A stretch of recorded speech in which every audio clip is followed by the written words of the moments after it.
So sorry this is late. We might switch it to another day just since we're having so many issues, but I wanted to just come on if you're looking for us. If Bradley joins us in a moment, I know this is so late back east. If Bradley joins us in a moment, we might continue. If not, we will reschedule him for another night. So let's see if we get him here in a moment. I'll give him another moment. Say hello if you're there. I know this is so late. Might be late for people. So hang on. Oh, here he comes. Hey there. All right, we're already live, Bradley. So let me get you in. Awesome. Hey there. Yeah. Oh my gosh. I shut off my email so we make noise and miss your email. Right. I'm at the limit of my technology. All right. Well, I'm glad we found each other. So at least folks can watch this in the replay, but I see some people coming on. So good to see you, my friend. It's been a long time, and I'm learning so much new technology in this world, as we all are. So as people come on, I'm going to give them a moment. Tell me how are you doing in this crazy new world we're in? Wow. Yeah. I find myself never claiming something to be the new normal. I think everything is what it is. It's just a part of our journey in life. Yeah, but the grief journey is becoming more and more complicated for people now, especially with I call it the Rona, because I don't want to, scare the kids with the long name and stuff, and we try to make light of it, even though it's a serious thing. Yeah, but this coronavirus is making things very complicated for grievers in a general sense, and we have a lot of shared grief now. And I was talking to a group of folks, I guess last week, when 9/11 happened. The world felt it, but New York really felt it, right? Because they had to walk by the rubble every day and smell the smells and, see the buildings that had fallen. So we had to feel that vicariously through New Yorkers. But this thing, the world is feeling it, right? So you can say coronavirus to anybody and shelter in to anybody, and they know what that feels like. And so it's a whole different kind of public grief going on right now. Right. So I see we got people coming on from New Jersey. Say hello. Let us know where you're from, where you're tuning in from. I see folks from New York. I'm just so impressed you guys are sticking with us so late. I'm so glad you're here. Those of you on the East Coast, I'm so sorry for some reason. It's been a challenging day, but I'm glad we're here. One of the things I always start with is in the craziness of all this and technology and a pandemic, I just like for us all just to take a moment of silence, just to connect with those who are no longer physically here with us, and just to remind us, at least remind me, why we're doing all this. Why, I always say our love doesn't end when our loved one dies. So right. It's a moment for me to connect with those that I love, and I hope you will do that too.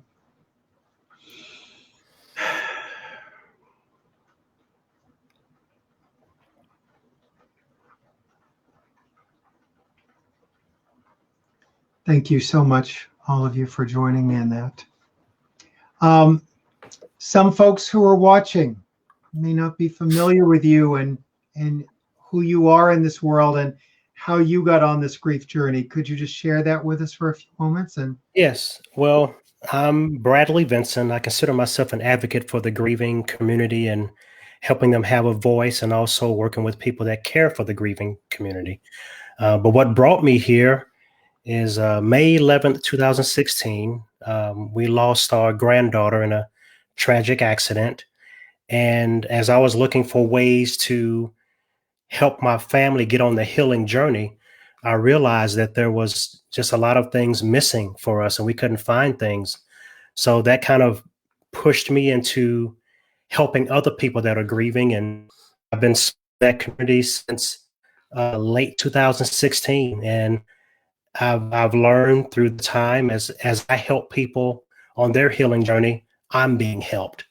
But that's pretty much what brought me here. I'm Bradley Vinson. I say I'm husband to my better 2/3, father and grandfather, but I'm also a grieving grandfather.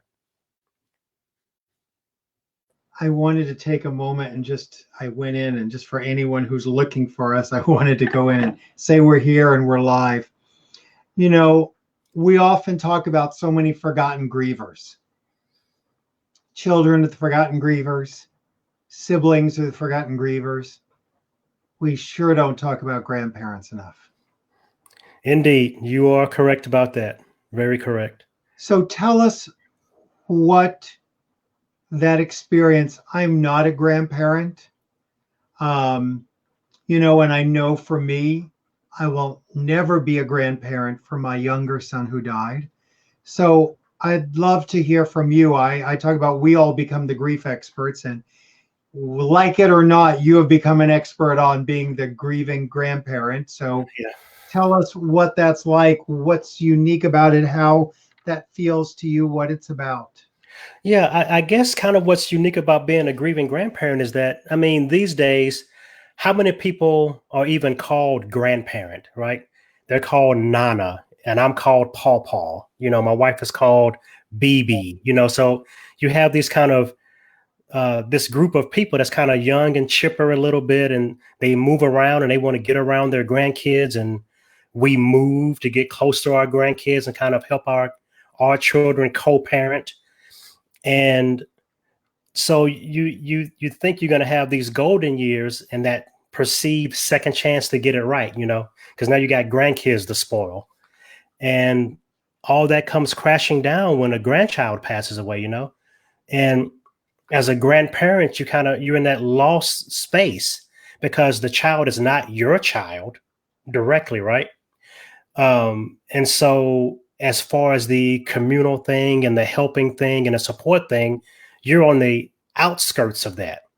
Because even now, when I go and I speak about being a grieving grandparent, they say, "Oh, you know, we're sorry to hear that. How is her mother?"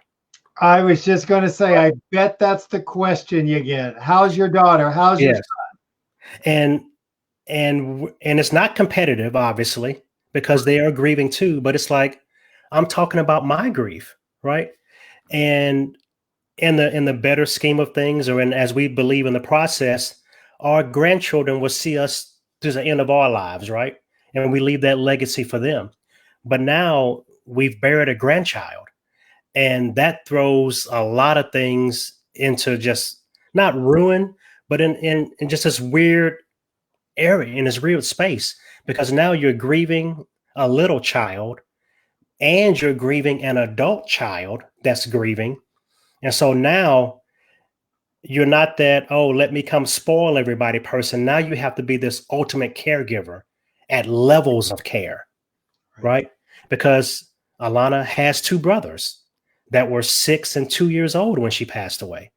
And so now we're caring for little kids, right? And now we're caring for Alana's parents as our children. Alana had an uncle and an aunt that are adults, and they're grieving, right? But then they're in a weird position because they have spouses or boyfriends or whatever else that didn't know Alana, right? And so they're a grieving adult going into a relationship, and the person that they now love has no idea about this hole in their heart. Right. And how do they relate? And so now with that kind of referee, so to speak, and all these adult relationships now, and it's already hard to parent an adult, but now we're parenting a grieving adult and cousins and all those things because we're the elder statesman of the family, right? The grandparents are the people that you come to for wisdom. But what wisdom do I have about losing a grandchild? I'm learning like everybody else, but they're looking to us for that wisdom. And it's hard. It's a hard position to be in. I also think about everyone wants to spare their children from pain. And as a grandparent, it must be so brutal to be trying to help your child with their pain without ignoring yours. Right. And that for us, because, it's a lot of fear and a lot of angst, because whenever a child dies, especially a small child, everyone looks to the adults. What did some adult do wrong? Right.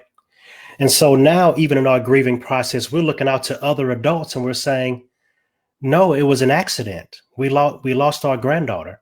So now you have to maneuver that, right?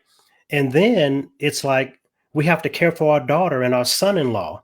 And they were estranged at the time, so she was kind of single parenting when it happened. But our granddaughter has a father, right? Right. And so now the further you are from the birth mother, the less support you get, right? And so now I'm reaching out to my estranged son-in-law, seeing how he's doing, right? And seeing how he's feeling and how he's getting along. And do I tell my daughter I'm reaching out to her ex-husband? It's like all these things that come into grief. And the day that it happened, and I talk about being the elder statesman and thing because you're the grandparents, it was my role because of the family dynamic to now call all the family and let them know that Alana died. That's my role now because I'm the man, right, in the hierarchy now because the husband's gone, right? And so I'm now making all these phone calls to in-laws and friends and my friends and our daughter's friends and co-workers and employer and telling that story over and over and over and over. And it's heartbreaking. And so now I'm trying to care for my daughter, care for my grandchildren, and my wife is grieving, right? And don't even get into men and women grieve different, and we're on the same journey as grandparents, but there is grief that she had that I couldn't even touch, right? About a month in, my wife walks up to me and she says, I just realized the legacy of motherhood is now broken because Alana was our only granddaughter. Right. And that's something as a man, I never would have thought of. Right. I don't say just lost my granddaughter, but I lost a granddaughter. My wife lost the legacy of motherhood. Right. And all these different things. Right.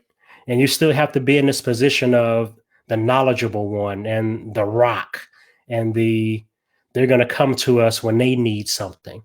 And there's just more and more and more layers of those things that you deal with as a grandparent.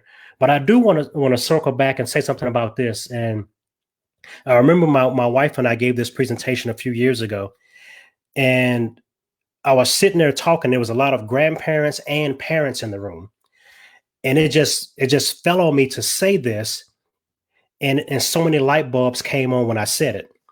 Now, as a grandparent, it's kind of a joke that having grandkids is your second chance to get it right. They're that gift that you can now do all this mushy stuff with and spoil them and send them back home with sore stomachs from eating all the junk food and stuff like that.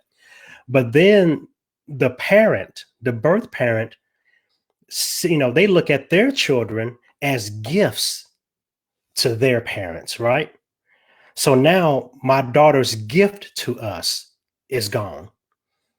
And she has her own struggle dealing with the gift that I gave my parents is now gone. And there's a whole level of grief that comes with that because of all the things that we talk about in society, the pedestal that you put grandparents on. And I got to have kids because I got to have grandkids for my mom and dad. And now one of them has died in an accident, right? And so think of what that parent is feeling now of that legacy that's broken that they brought into the world that's now gone. So there's all these different struggles and all these different tentacles into every little thing of the relationship that's just kind of crazy. There's so many layers. I even thought about, what do you do when people say, oh, how many grandkids you got? Do you have grandkids? What do you do at? I always say I have 4 grandsons and 1 angel girl. Now, that's a tricky spot because most people see girls as angels anyway, right? Or princesses and stuff like that. Right. But then I say, well, we have one granddaughter that's in heaven. And even now when I speak in groups, I always end my talks with, I am Bradley Vinson, Alana's pawpaw, because she can't say that anymore, right?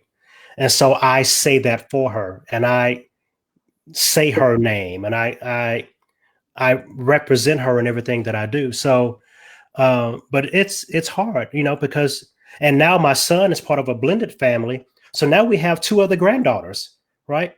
And so now, I love on them and they're my granddaughters. Now they'll never fill that little spot that Alana had.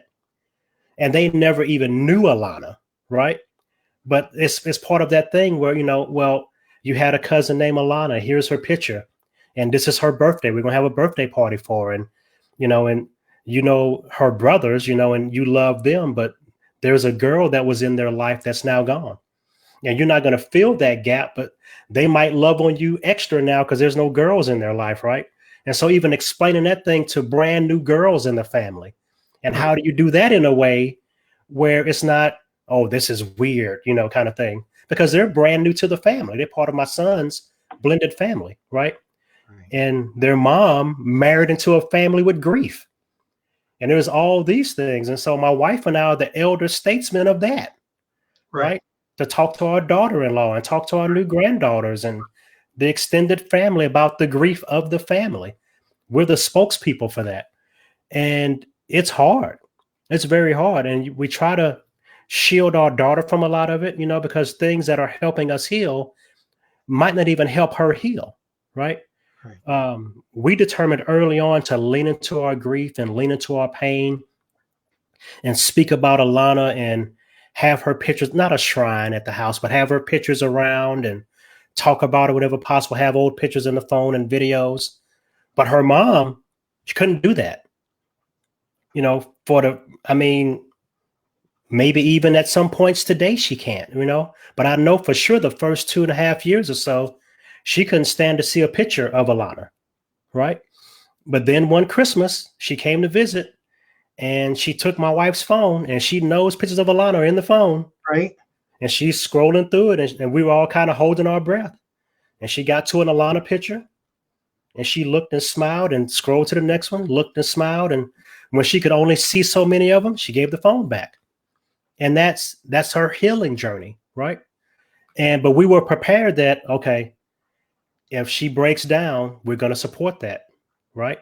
If she doesn't break down, we're not going to say, oh, you didn't break down, right? So you have to maneuver that with an adult a whole different kind of way, Right. I think so many things you would just deal with that I think it would be so easy for us not to see. And it's one more area where there's just insult to injury. I noticed people have been commenting. They love that you use her name. I always say, people, tell me your loved one's name, because I hate when we refer to them as a loss. Right. My son was more than a loss. My son is David. She's Alana. She's not a loss. Right.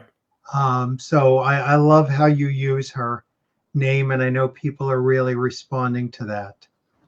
And I appreciate it. I love saying her name. So yeah. And yeah. How do you, I'm also taken with your story that you understand, and I think this is so important. Your wife's grief doesn't look like yours. Right. And your daughter isn't looking at pictures the way you did. There's this tendency to look at everyone who's grieving differently and go, what's wrong with them? Or why aren't they doing it? Or she's got to look at pictures. And how do you do that, where you come to your wisdom that yours is different than theirs, and that's okay? Quite honestly, I think it just came by the seat of my pants, just living it. Because, and it was so funny. I mean, because she has two brothers, now 10 and 5, and they're grieving in their own way. Right. And so it was very important for us to build a safe space for people to be able to talk about their grief. And I remember very early on, Alana's older brother, he was 6 at the time, Bryce. He was 6 when she passed away. And he would walk up to me and he would say, Papa, are you thinking about Alana? And even if I wasn't, I would say yes. Because to me, that was him saying, I'm thinking about Alana, right? Or he would walk up to me and he would say, Papa, are you sad right now? I'd say yes. Because I knew he wanted to talk about it even at the age of 6, and he was feeling something, right? Right. And I would say, Papa is really sad because I miss Alana. My heart is broken. I cry for Alana. And I would tell him that to normalize what he was feeling, to let him know that sadness is natural because you loved Alana, right? And we just kind of built this atmosphere where it's not, doom and gloom and we're all mushy, falling out, crying every day kind of thing, but it was a safe space to grieve, right? And I would cry in front of them. I wouldn't do the, falling out in the middle of the floor. I would do that in my closet, but I wouldn't. I love that you're like, I don't do it, but I do it there. Oh yeah, you're getting you do it, Yeah. And so I would cry away, whatever it may be, right? Because I don't want to scare the kids with it and things like that. When you kind of have that cathartic, just laid out on the floor crying, that still happens, right? But when I'm feeling something, I might be watching a TV show or something, and the boys are sitting with me, and I'm getting some kind of way, I don't leave. And if they say, "What's wrong, Papa?" I'm like, "Well, I'm thinking about Alana." That made me think about Alana. And then it might spawn a conversation. "Oh, I was thinking about Alana last night, Papa, and I dreamed about her 2 days ago." And so now we have that atmosphere where it's not, grief is part of the healing journey.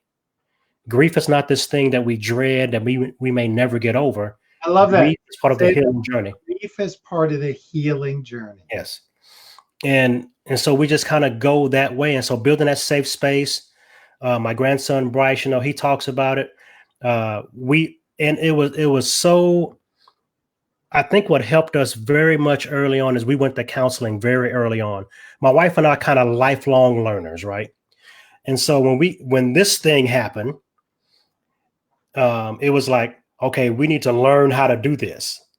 And so it's like, because we're just lifelong learners, right? So we went to counseling very early. And the first counselor we spoke with, he's now a great friend of mine. His brother died when he was 2 years old. Now, this was back in the 50s. And he told us, he said, my parents acted like my brother didn't exist, but I knew somebody was missing. Right. He said, I didn't have a chance to properly grieve until I was 30. Wow. And we took that to heart with Alana's little brother. At the time, he was 2 years old. And we knew that he knew his sister was gone. And that was, that was hammered home for us with this counselor that revealed that to us. And so we talked about Alana in front of him and talked about her being, gone. And, yes, you won't be able to see her again, but she lives in your heart. And we would kind of talk about it and things like that, right? And it's because we just wanted to acknowledge that someone he loved and played with, even the day before she died, is not here. Right. We were not going to act like she didn't exist. So even to a 2-year-old psyche and what he can understand and not understand, he knew somebody wasn't at the house, right? He doesn't know what death means, but he knew somebody wasn't at the house. Right. And so we had to acknowledge, yes, she's not here, right? We didn't talk about death and, because he didn't understand that, but yes, Alana is not here, right? And as he got older, we're talking more and more about it. So tell me, this is something, I've struggled with, and I wonder if it's something that you've had to struggle with. Not a grandparent, as I said, but when my older son would come over, if it was up to me, and he's 25, if it was up to me, every visit, we would discuss David. He's the one I want to talk to most about my loss and his loss, right, our shared loss. But I realized, if every time he comes over, he's feeling like he's in a grief counseling session, he may not come over as much. And I had to really sit back and go, I'm going to go there whenever I want, with my counselor, with my friends, with my support. But when I'm with him, I might need to let him take the lead. Maybe he wants to talk about his new girlfriend without me going, David's never going to have a girlfriend. I mean, I can just go there every time. And I want to find that fine line. Believe me, the moment he says something about his brother, I am there. Yeah, right. Have you had to deal with that? Yes. And mine is well, let me first say this. Both of my parents are still alive. So think about that. Wait, so that's great grandparent. Yes. Wow. So think about that. Okay. So now I'm starting to serve the grieving community, and I'm doing these little Facebook Live videos called Good Grief and stuff like that. And out of the blue, my dad calls me. And he says, "Are you all right, son?" And I say, "Yeah." I said, "Well, why would you ask, Dad?" He said, "Well, I see you putting all this stuff on Facebook about Alana, and I just want to see if you're okay." I said, "Yeah." And I said, I'm helping people and it's helping me, and so I'm trying to ask him, but not ask him. You know what I mean?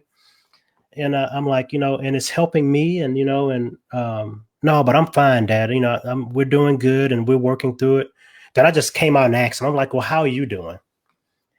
And just kind of a abridged version of it. Basically, he was saying he wants to hold on to his pain because that shows how much he loves Alana.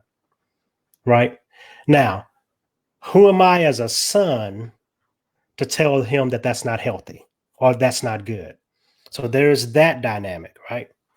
Who am I as a grief expert now to tell him that might not be the healthiest way to handle this, right? But we just kind of start having this conversation, and it's like, you know what? That's my dad's journey, right? And I would tell people early on in my grief that I'm in the deep throes of grief right now, and sadness is up the mountain from where I am. But then I would think about it. My parents may never literally outlive their deep grief. And that tears my heart out, right? That they may never get to that part of the journey where they can smile about Alana's pictures and talk about Alana and laugh. And they may not never get there, right? Now, they've had some joyous moments. We've talked about Alana stuff, and they laughed about, we used to play, she had dirt head to toe in one of these family reunion pictures and stuff like that. And my dad will now actually let his other little nieces and stuff, the little ones, the younger ones, and the other grandkids from other siblings, play with him. Because after Alana passed away, Alana was his girl. You think Alana loved me? She loved my dad, right. And so she had that special space with him, and he wouldn't let anybody else have that space.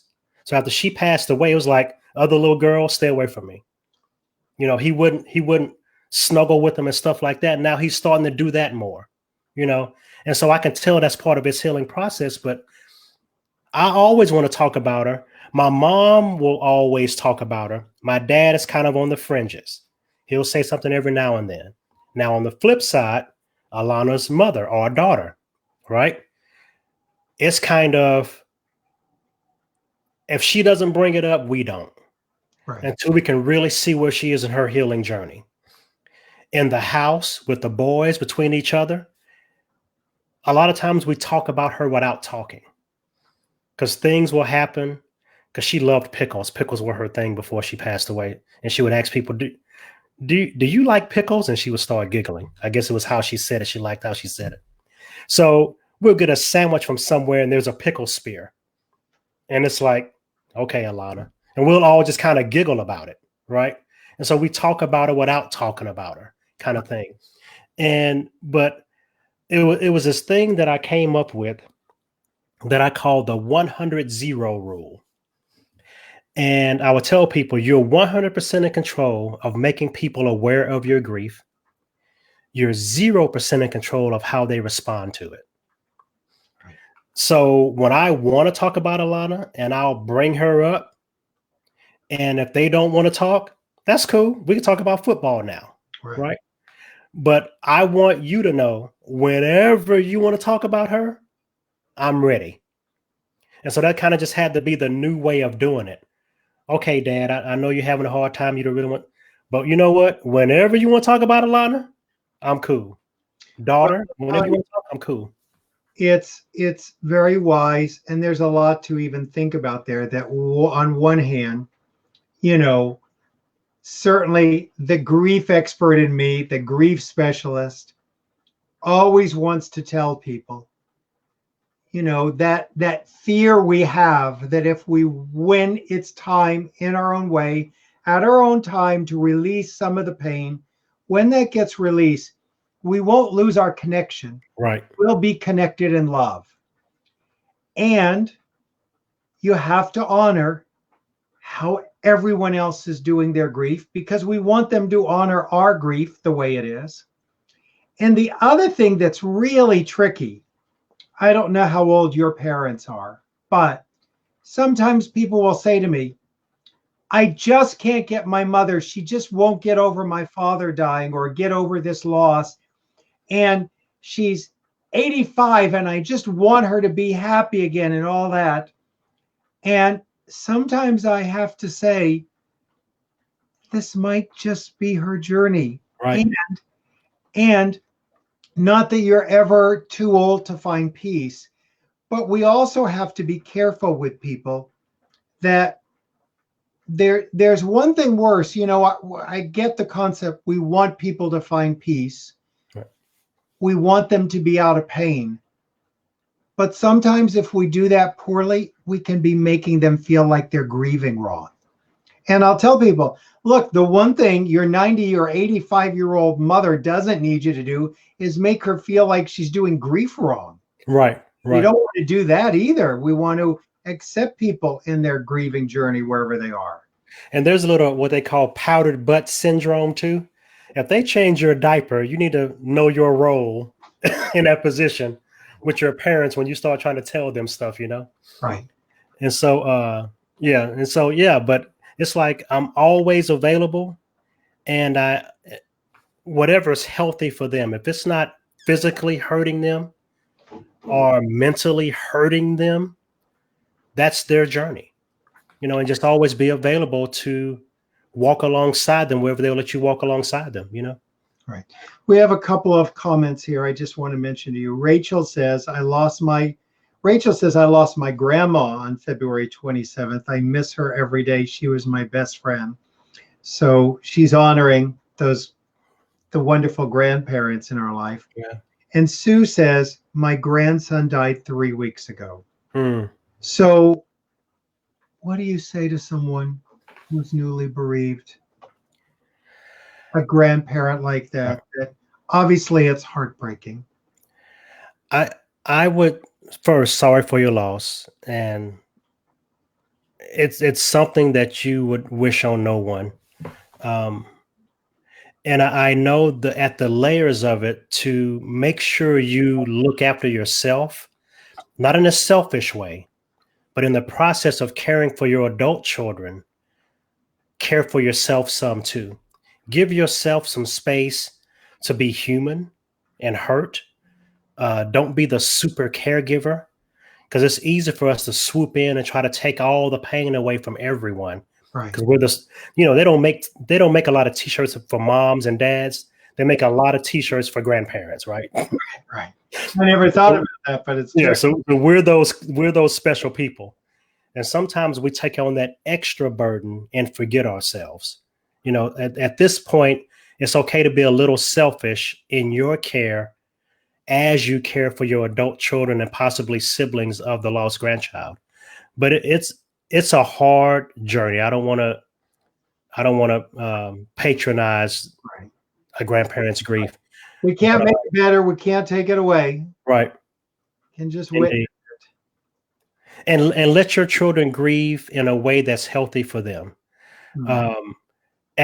It's almost like parenting an adult. You have to kind of go into friend mode a little bit. So treat your children as if you were a really good friend, and let them grieve as adults. Don't make them your children, little children again, right? Let them be adults and work themselves through the process, but be there for them and You be know, ready for when they need you.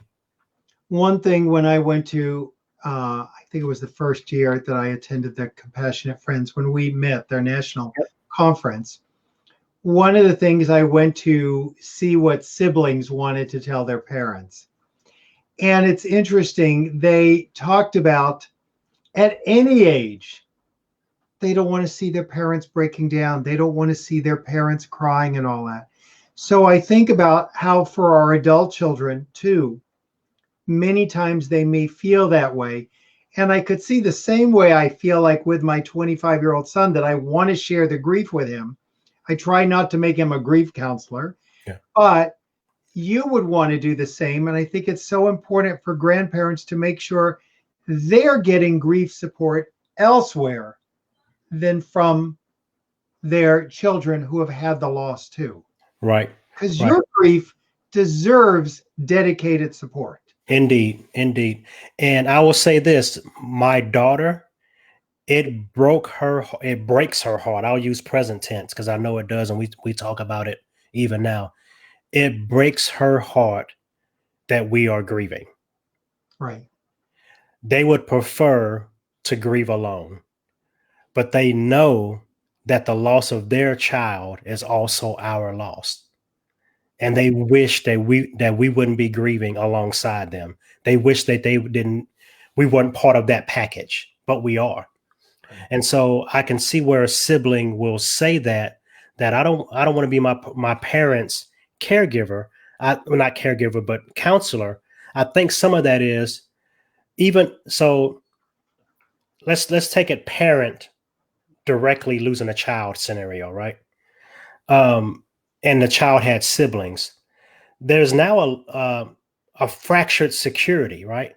The armor now has chinks in it.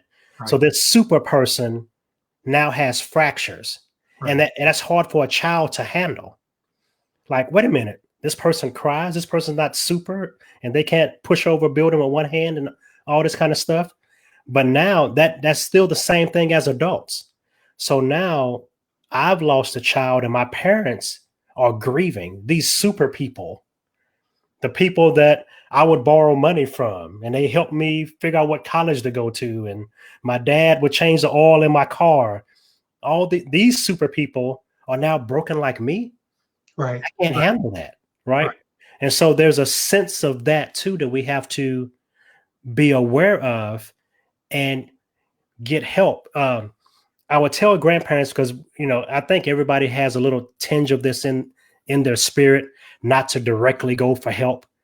And we give this scenario, and my grandson uses it when he talks to other little kids. He said, if you fall off your bicycle and break your arm, would you wait for it to get a little better before you go to the hospital? Nobody would. They would go straight to the hospital right then. So why is it when you have a broken heart, you want to wait until it feels a little bit better before you get help? And I'll tell you, one of the lessons for me, after 40 years of working with people in grief, working with parents, and I was someone I would always, no different than saying, feel free to grab a drink of water. I would be someone who'd say, go to a grief group, call a counselor. Like, it was the easiest thing to do. Right. And I think you and I have talked about this. After my son died, to show up at a Compassionate Friends group, I live in Los Angeles. I literally, driving there, I was like, oh, there's too much traffic. I can't go. Right. Like, I get there. Oh, there's nowhere to park. I can't go. And I forced myself to go in with a cap on, my glasses on, without my contacts at the time. My books were 3 feet away and no one knew it was me. And then to go to grief counseling, because of realizing how hard it was to show up for myself in grief. Now, when I tell people to go to counseling, which very hard to do unless you're lucky you've got someone who can do it virtually right now, or go to a grief group, and we can't do that either. when people show up in those groups now, I want to applaud when they walk in, because I get now how hard it is to show up. You're exactly right. How hard it is to show up. Yep. Yep. Someone says, my goodness, they've had a death to murder. I'm working on getting someone to join us who knows a lot about that to help. Our heart breaks for all of you.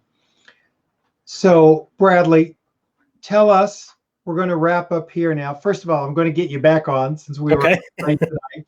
But tell me, anyone who's looking to know more about you and your work, how can they find you? Yeah, the easiest way to find me is just by my website, bradleyvinson.com, just my name spelled out.com. I'm on Facebook by my name, Bradley Vinson. I'm actually doing little Facebook Live videos called Good Grief with Bradley Vinson, little snippet videos, one little single topic, and just kind of talk through some things with grief. But that's who I am right now, just out here trying to, help grievers have a voice and help those that are caring for us help us in a better way, right? Connect with us in a better way.